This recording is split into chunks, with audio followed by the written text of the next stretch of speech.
বিংশ শতকের শুরুর দিকে উচ্চবিত্ত ও উচ্চশিক্ষিত বাঙালি সমাজের অমর তিন চরিত্র অচলা, মহিম ও সুরেশ।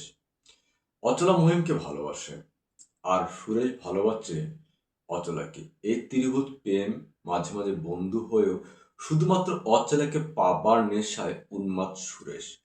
মহিমের বাড়িতে আগুন দেয়া কিংবা অসুস্থ মহিমকে ট্রেনের কামরায় রেখে অচলাকে নিয়ে পালিয়ে যাওয়া।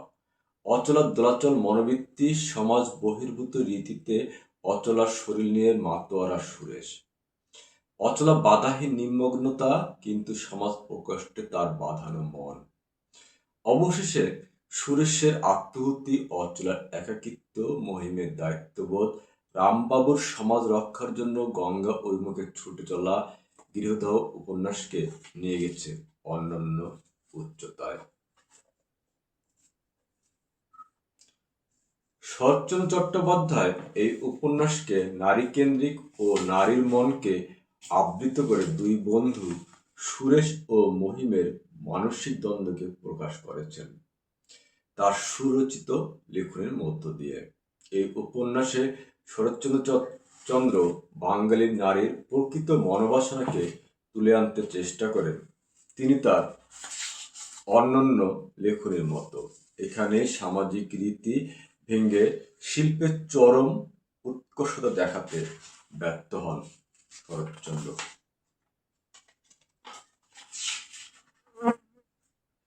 গৃহদাহ উপন্যাসের দ্বন্দ্ব ও ট্র্যাজেডি এককভাবে অচলার।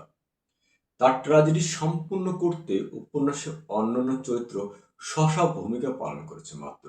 সুরেশ আর মহিমের মতো এক্ষেত্রে কম গুরুত্বপূর্ণ নয় মৃণাল কিংবা কেদারবাবু। এক অর্থে কেদারবাবুই অচলা ট্র্যাজেডির মূল উৎস, কেননা তার স্বার্থের কাছে অন্যরা উপেক্ষিত হয়েছে। কখনো অচলা, কখনো মহিম, কখনো বা সুরেশ। কারো স্বার্থ চিন্তা, কারো উদ্যমতা, কারো নির্লিপ্ততা, কারো সনাতন সারল্য উপন্যাসটিকে ট্র্যাজেডির পথে নিয়ে গেছে।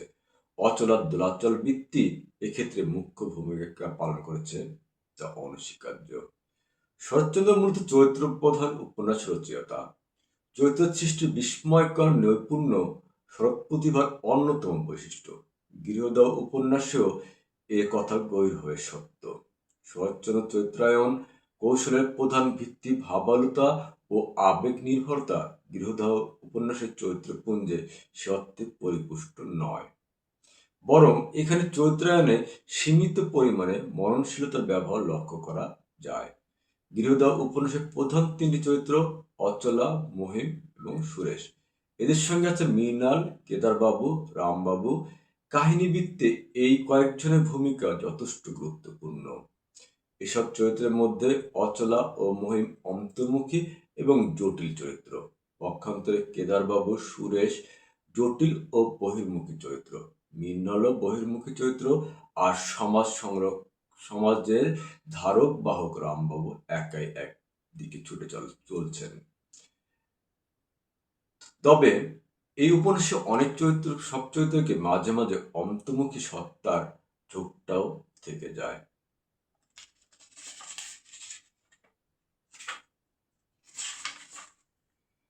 বিষয়ানুগ ভাষা এবং চরিত্রানুগ সংলাপ নির্মাণে শরৎচন্দ্র ছিলেন পারঙ্গম শিল্পী। গৃহদাহ উপন্যাসে আমরা এই শিল্প নৈপুণ্যের পরিচয় পাই। প্রোটের বাঁধুনির সঙ্গে এই উপন্যাসে যুক্ত হয়েছে সংযম, ঋজুতা, তীক্ষ্ণতা আর মননশীলতা। গৃহদাহ যথার্থ অর্থেই বাংলা উপন্যাস ধারায় একটি উজ্জ্বল নির্মাণ।